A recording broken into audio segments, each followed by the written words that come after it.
નમસ્કાર મિત્રો, બાર સાયન્સનો જે ચેપ્ટર નંબર 13 છે એ ચેપ્ટર નંબર 13નો લેક્ચર નંબર 5ની આજે આપણે શરૂઆત કરીશું. આ ચેપ્ટર નંબર 5ની અંદર આપણે ઇલેક્ટ્રોન અનુરાગી વિસ્થાપન પ્રક્રિયાઓ ભણવાના છે. આની આગળના એમાં લેક્ચરમાં આપણે શું ભણ્યા? રાસાયણિક બધી પ્રક્રિયાઓ કોની સાથે કઈ રીતની પ્રક્રિયા આપે છે, એમાઇન સંયોજનો, એના વિશેની વાત કરી. હવે આપણે ઇલેક્ટ્રોન અનુરાગી વિસ્થાપન પ્રક્રિયા. વિદ્યાર્થી મિત્રો, ઇલેક્ટ્રોન અનુરાગી વિસ્થાપન પ્રક્રિયા એટલે bromination, chlorination, nitration, sulphonation, acylation, alkylation, એ બધી પ્રકારની જે પ્રક્રિયા આપણે ધોરણ 11માં શીખીને આવ્યા છે કે નાઇટ્રોજન સંયોજનો સાથે કઈ રીતના આપે, એમાઇન સંયોજનો સાથે કઈ રીતના આપે, આલ્ડીહાઇડ સાથે કઈ રીતના આપે, એ પ્રકારની બધી સંયોજનો ઇલેક્ટ્રોન અનુરાગી વિસ્થાપન પ્રક્રિયા આપણે શીખવાની છે. સૌપ્રથમ આવે બ્રોમિનેશન. વિદ્યાર્થી મિત્રો, અહીંયા એનિલીન નામ લખો તો એનિલીન, બેન્ઝીને માઇન લખો તો બેન્ઝીને માઇન. Br2 3H, તો Br2 સાથે જ્યારે પ્રક્રિયા કરવામાં પાણીની અંદર બ્રોમિન જળ સાથે જ્યારે પ્રક્રિયા કરવામાં આવે છે ત્યારે અહીં 3Br2 એટલે કોણ HBr રિમૂવ થશે અને એ બનશે 2 4 6. અહીંયા પણ બ્રોમિન એટેક થશે, અહીંયા પણ બીજા નંબર, 4 નંબર અને 6 નંબરની જગ્યાએ ના સ્થાન પર બ્રોમિન એટેક થશે અને અહીંયા બનશે 2 4 6 ટ્રાઇબ્રોમોએનિલીન. અગત્યની પ્રક્રિયાઓ પરીક્ષામાં, બોર્ડની પરીક્ષામાં પ્રક્રિયાઓ પૂછી શકાય. ત્યાર પછી બીજી પ્રક્રિયા છે બીજી રીતના બ્રોમિનેશન. બીજા પ્રક્રિયકો અને બીજી પ્રક્રિયકો દ્વારા એનિલીન બ્રોમિનેશન કઈ રીતે કરવામાં આવે છે તો ભાઈ એનિલીનનું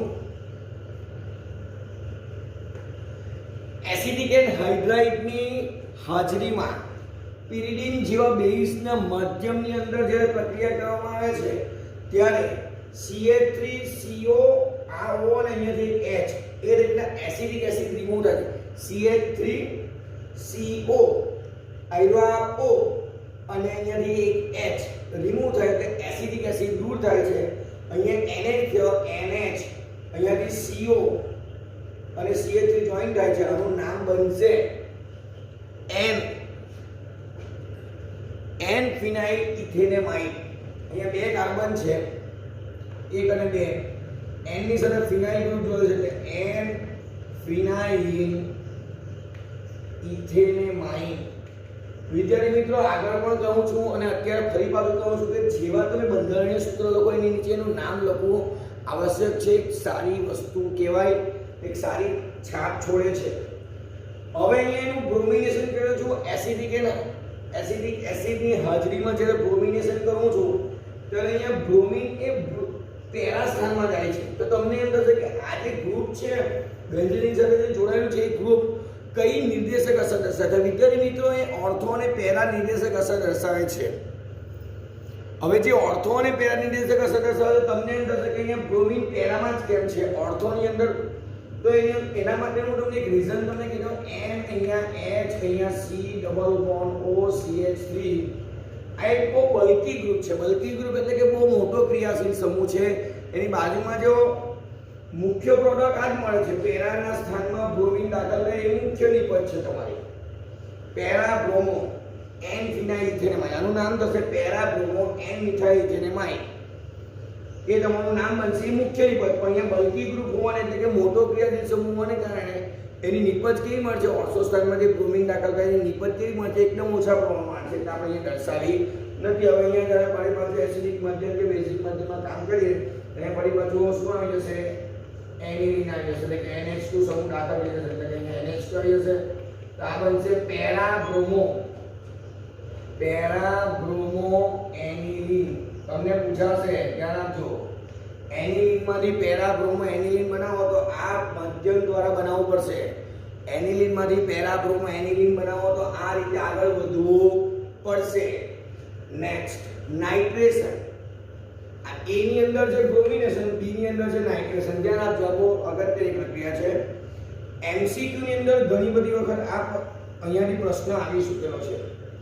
એનિલીનનું તમને બધાને ખબર છે, બ્રોમિનેશન કરવું હોય તો 3Br2 HBr સાથે પ્રક્રિયા FeBr 3Br2 સાથે પ્રક્રિયા કરવાની. બ્રોમિનેશન થાય તો 3Br2 સાથે પ્રક્રિયા કરીએ તો બ્રોમિનેશન. નાઇટ્રેશનની વાત આવે તો HNO થી સાંદ્ર HNO ની સાંદ્ર H2SO4 સાથે પ્રક્રિયા કરતા નાઇટ્રો સમૂહ દાખલ થશે. તમને બધાને જાણો છો. અહીંયા HNO થી H2SO4 288 કેલ્વિન તાપમાને જ્યારે આપણે પ્રક્રિયા કરીશું તો અહીંયા 3 ઓર્થો, મેટા અને પેરા 3 જગ્યાના સ્થાનમાં તમારો નાઇટ્રો ક્રિયાશીલ સમૂહ દાખલ થશે. પરંતુ અહીંયા શું યાદ રાખવાનું છે, એમસીક્યુમાં શું પૂછાય છે, એનું જે કેટલા પ્રમાણમાં પ્રાપ્ત થાય છે. પેરા જે છે, પેરા નાઇટ્રો એનિલિન છે એ 51% મળે છે. મેટા નાઇટ્રો એનિલિન છે એ તમારો 47% મળે છે અને ઓર્થો નાઇટ્રો એનિલિન છે 2% મળે છે. આ જે પ્રમાણ છે એ પરીક્ષામાં એમસીક્યુ તરીકે પૂછી શકાય છે અને ઘણીવાર પૂછાયું છે અને આવે છે. એ ખાસ યાદ રાખવાની જરૂર છે. ત્યાર પછી અહીંયા જે એનિલિન છે,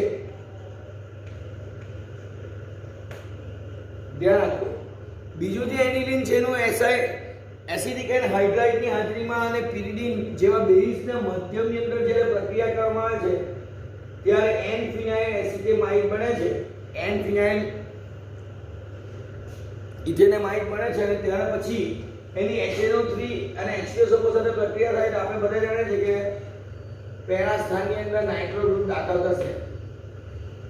પેરા સ્થાનની અંદર નાઇટ્રો ગ્રુપ દાખલ થશે અને ફરી પાછું અહીંયા જે રીતે અહીંયા H+ એસિડિક બેઝ મને OH- કરજો તો અહીંયા ફરી પાછું એનિલિન બની જશે. તો અહીંયા જે બનશે પ્રોડક્ટ એ બનશે જે રીતે અહીંયા પેરા બ્રોમો એનિલિન બન્યું તે રીતે અહીંયા બનશે પેરા નાઇટ્રો એનિલિન.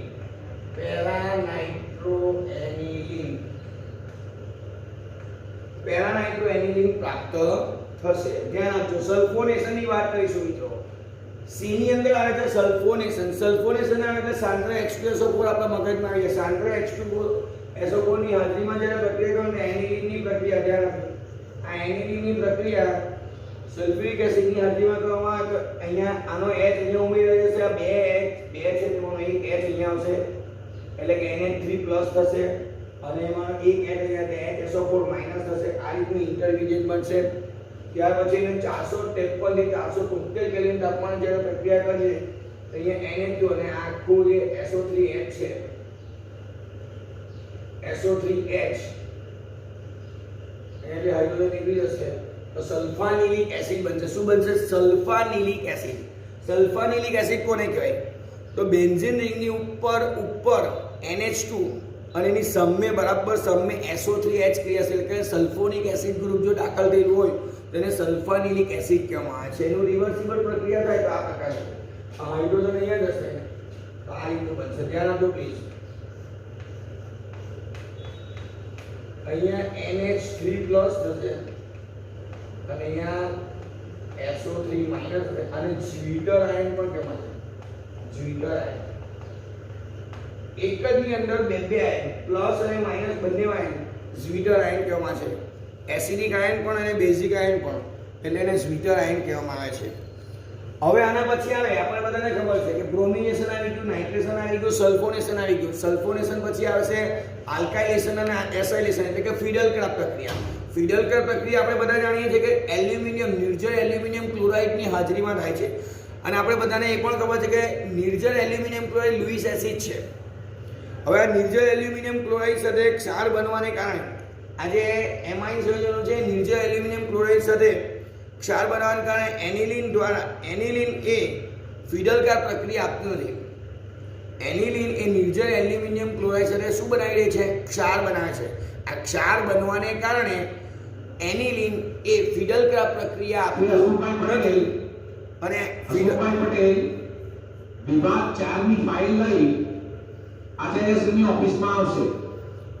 કારણે એનિલિન ફિડલ-ક્રાફ્ટ પ્રક્રિયા આપતું નથી એટલે કે આલ્કાઇલેશન અને એસાઇલેશન કરતું ની પ્રક્રિયા એનિલિન આપતું નથી. આ પણ યાદ રાખવાનું છે. અહીંયાથી પણ એમસીક્યુ ઘણીવાર આવી શકે છે. એનિલિન એ ફિડલ-ક્રાફ્ટ પ્રક્રિયા આપતું નથી. શા માટે નથી આપતું? કારણ કે એનિલિન એ નિર્જર એલ્યુમિનિયમ ક્લોરાઇડ સાથે ક્ષાર બનાવે છે માટે તે આલ્કાઇલેશન અને એસાઇલેશન પ્રક્રિયા આપતું નથી. Thank you.